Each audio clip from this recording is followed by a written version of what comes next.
Hello friends, કેમ છો બધા? આઈ હોપ તમે બધા મસ્ત અને સ્વસ્થ હશો.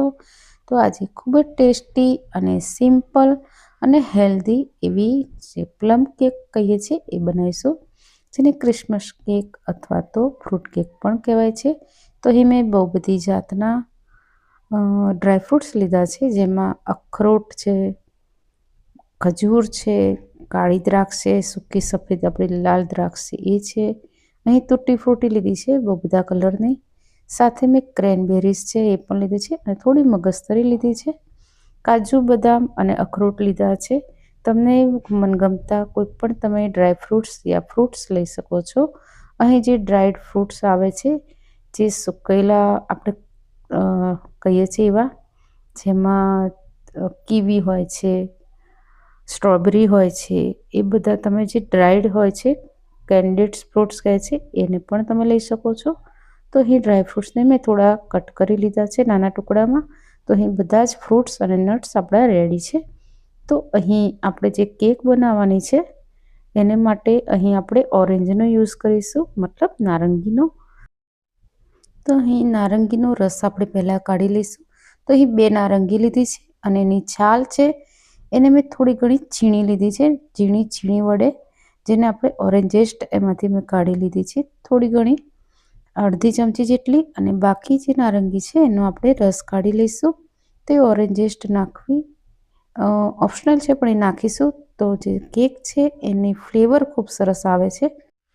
જો તમારે ખાંડથી કેક બનાવતા હોય તો ખાંડને કેરેમલાઇઝ કરીને બનાવવાની, અને ઓરેન્જ જ્યુસનો ઉપયોગ ના કરવો હોય તો એની જગ્યાએ જે તૈયાર મળે છે ટેટ્રાપેક્સ, જે ઓરેન્જ ફ્લેવરમાં અથવા તો બીજા કોઈ ફ્લેવરમાં મળે છે, એનો પણ તમે યુઝ કરી શકો છો.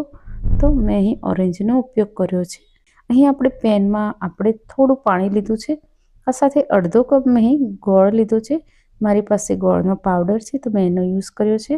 જો તમારે ગોળનો યુઝ ના કરવો હોય તો તમે અહીં ખાંડ પણ નાખી શકો છો, અથવા તો તમે જે બ્રાઉન સુગર આવે છે એનો પણ યુઝ કરી શકો છો. તો અહીં જો તમે ખાંડ લો તો એને થોડી કેરેમલાઇઝ કરી લેવાની, કેમ કે એનાથી આપણે કેકનો કલર છે એ થોડો ચેન્જ થશે.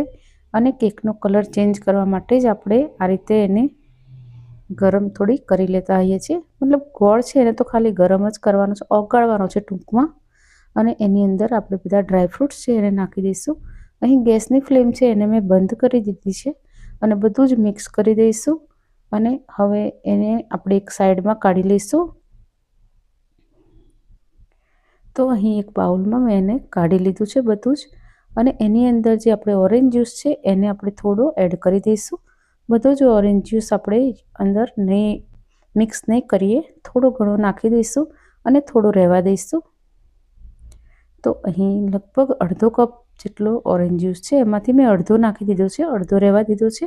અને હવે બધું મિક્સ કરી દઈશું. અને એને તમે ઓછામાં ઓછા 2 કલાક અને વધારેમાં વધારે તમે એક આખી રાત, મતલબ 24 કલાક પણ આ રીતે તમે એને રાખી શકો છો, જેનાથી જે આપણા ડ્રાયફ્રૂટ્સ ને ફ્રૂટ્સ છે એકદમ સોફ્ટ અને જ્યુસી બની જશે. જે ઓરેન્જ જ્યુસ છે અને જે ગોળનું પાણી છે એ બધું જ ચૂસી અને એકદમ સોફ્ટ બની જશે. તો અહીં આપણે એકદમ વેજ બનાવીએ છીએ કેક, એટલે આપણે અહીં કોઈ આલ્કોહોલનો યુઝ નથી કરતા. તો મેં અહીં 2 કલાક, 2 થી 3 કલાક માટે રાખ્યું હતું. અહીં અડધી ચમચી જે નારંગીની છાલ છે એમાંથી જે છીણ મેં કાઢ્યું એને પણ અંદર એડ કરી દીધું છે, મતલબ ઓરેન્જ ઝેસ્ટને. અહીં જેની અંદર આપણે કેક બનાવવાની છે એ આપણે કેક ટીન છે એને પણ મેં રેડી કરી દીધું છે. અને હવે જેમાં આપણે કેક બનાવવાની છે, મતલબ હું અહીં કઢાઈમાં બનાવું છું. તો અહીં મેં કઢાઈને પ્રીહીટ થવા માટે મૂકી દીધી છે. અંદર એક સ્ટેન્ડ મૂકી દીધું છે અને અહીં મેં ચોરસ ટીન લીધું છે, એને અંદરથી થોડું ગ્રીસ કરી લીધું છે. અને આ રીતે બટર પેપર છે એને આ રીતે સ્ટિક કરી દીધું છે, જેનાથી આપણી કેક છે આસાનીથી ડિમોલ્ડ થઈ શકે. અને જો તમારી પાસે ના હોય આવું તો તમે જે એને ઓઇલથી ગ્રીસ કરી ડબ્બાને અને તમે લોટ વડે એને બધે જ કોટ કરી દેવાનું સરસ રીતે. તો તમારી કેક આખી જ નીકળશે બન્યા પછી. તો અહીં આપણે 1/4 કપ જેટલું અહીં તેલ લીધું છે. અહીં મેં સનફ્લાવર ઓઇલનો યુઝ કર્યો છે. તો અહીં મસાલા કરીશું. તો અડધી ચમચીથી થોડું ઓછું તજ પાવડર, અડધી ચમચીથી થોડું ઓછું સૂંઠ પાવડર અને અડધી ચપટી મીઠું નાખ્યું છે મેં. અને અડધી ચમચી જેટલો અહીં ઇલાયચી પાવડર આપણે નાખીશું. તો ઇલાયચી પાવડર અને આ મસાલા નાખવાથી કેક ખૂબ ટેસ્ટી બને છે, એની સુગંધ સરસ આવે છે. સાથે આપણે જાયફળ નાખીશું, એ પણ 1/4 ચમચી જેટલું આપણે નાખી દેવાનું. થોડા ઘણા ઓછા વધતા મસાલા થશે, જો થોડા વધી પણ જશે તો ટેસ્ટી બનશે. તમને જે પણ મસાલા ના ભાવતા હોય અથવા તમારી પાસે ના હોય એને એડ નહીં કરવાના, પણ તજ પાવડર જરૂરથી એડ કરજો. અહીં 2 થી 3 ડ્રોપ્સ મેં વેનીલા એસેન્સ નાખ્યું છે. તમારી પાસે ના હોય તો તમે નહીં નાખો તો પણ ચાલશે. તો અહીં હવે આપણે જે લોટ છે, અહીં મેં ઘઉંનો લોટ લીધો છે અને ઘઉંનો લોટ મેં 1 કપ જેટલો લીધો છે અને થોડો થોડો અંદર મિક્સ કરતા જઈશું અને એ રીતે એનું થીક બેટર બનાવવાનું છે. આપણે જે નોર્મલી જે કેકનું બેટર હોય છે એકદમ ઢીલું અને એવું આપણે નથી બનાવવાનું. થોડું આપણે એને કઠણ રાખવાનું છે, મતલબ કે ઢીલું તો નહીં અને વધારે ઘટ એવું બનાવવાનું છે. અને જરૂર લાગશે તો આપણે ઓરેન્જ જ્યુસનો ઉપયોગ કરીશું. જો ઓરેન્જ જ્યુસ ના હોય તો તમે પાણીનો પણ યુઝ કરી શકો છો. અને અહીં આપણે નારંગીનો જે જ્યુસ છે, રસ છે, એનો ઉપયોગ કર્યો છે, એટલે અહીં દૂધનો ઉપયોગ આપણે નથી કર્યો. જો તમે નારંગીનો ઉપયોગ ના કરો તો તમે દૂધ વડે પણ આ કેક બનાવી શકો છો. અહીં અડધી ચમચી જેટલો અહીં મેં 1/4 ચમચી બેકિંગ સોડા અને અડધી ચમચી અહીં મેં બેકિંગ પાવડર નાખ્યો છે. એને એક્ટિવેટ કરવા માટે થોડો ઓરેન્જ જ્યુસ રાખ્યો તો એને મેં આ રીતે ઉપરથી રેડી દીધો છે, જેનાથી એક્ટિવેટ થઈ જશે. જો ઓરેન્જ જ્યુસ ના હોય તો તમે અહીં થોડો લીંબુનો રસ અથવા તો વિનેગર હોય તો એનો યુઝ કરી શકો છો. તો આ રીતનું થીક આપણું બેટર હોવું જોઈએ. અને હવે આપણે એને જે કેક ટીન રેડી કર્યું છે એની અંદર બધું જ મિશ્રણ લઈ લઈશું. તો આ રીતનું થોડું થીક જ રાખવાનું. અને આમ પણ આ કેક છે એ સ્પોન્જી કે એકદમ ફૂલેલી નથી બનતી, થોડી ડેન્સ રહેશે.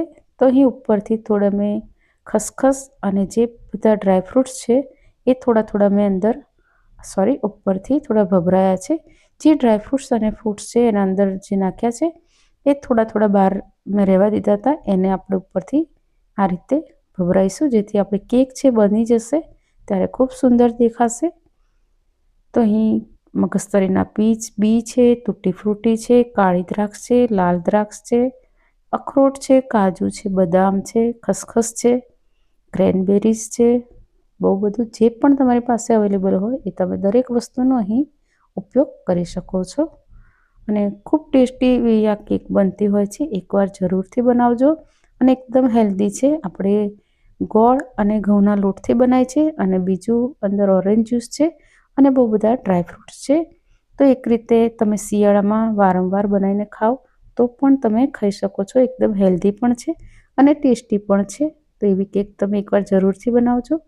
ઉપરથી મેં લાલ તૂટી ફ્રૂટી અને બધા જ કલરની તૂટી ફ્રૂટી નાખી અને જે આપણી કઢાઈ છે એને પ્રીહીટ કરવા માટે મૂકી હતી, એની અંદર આપણે મૂકી દીધું હતું અને લગભગ 35 મિનિટ પછી મારી કેક છે એ બનીને રેડી થઈ ગઈ છે. તો આ રીતે જ્યારે કેક બનાવીએ ત્યારે એ સાઈડમાંથી પહેલાં ચડે છે અને વચ્ચેથી છેલ્લે ચડે છે, એટલે આપણે સૌથી વચ્ચે જ આપણે ચેક કરવાની. જો વચ્ચેથી ચડી ગઈ હશે તો આજુબાજુથી તો ચડી જ ગઈ હશે. તો હવે આપણે કેકને આપણે બહાર કાઢી લઈશું અને સાઈડથી જે બટર પેપર છે એને પણ મેં કાઢી લીધા છે. કેકને આપણે ઉલટાઈ અને એને ડબ્બામાંથી બહાર કાઢીશું.